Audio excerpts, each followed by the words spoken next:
Today I want to open a conversation about tefillah, about davening. Davening can be very tedious, especially now in the cold winter nights, getting up in the morning when it's still dark outside, coming to shul slightly groggy and tired, and then having to go through a long davening and mumbling the words, unsure sometimes of what we're even saying. Which makes us wonder, is it worth it? Is there a point in davening if we don't fully think about what we're saying, if we're not concentrating, if we're just saying the words mindlessly? There's an answer that's alluded to in the comments on this week's Edra.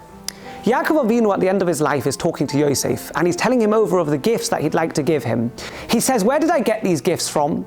B'charbi uvakashti. I conquered them with my sword and with my bow." Simply, he took them in battle.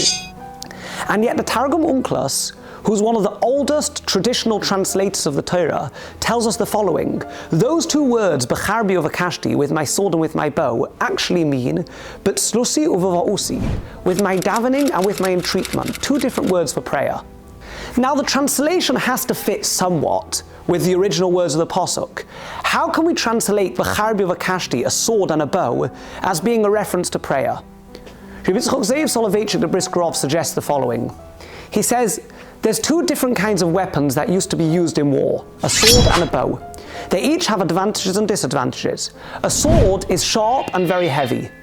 One doesn't need to concentrate, one doesn't need much power. One just holds the sword and puts it somewhere in the very close vicinity of an enemy's body and it does tremendous damage.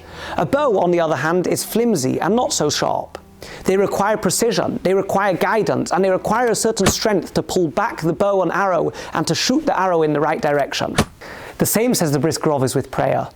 Some prayers need to be guided, they need to be spoken with precision and with concentration because they lack a certain element of power. But other prayers, for example, the prayer that a person achieves when he's standing together in a group of people davening to HaKadosh Baruch Hu in one way, these prayers are powerful even of themselves. They're like a sword. They're powerful even without specific concentration. They're just powerful in the very words that are uttered.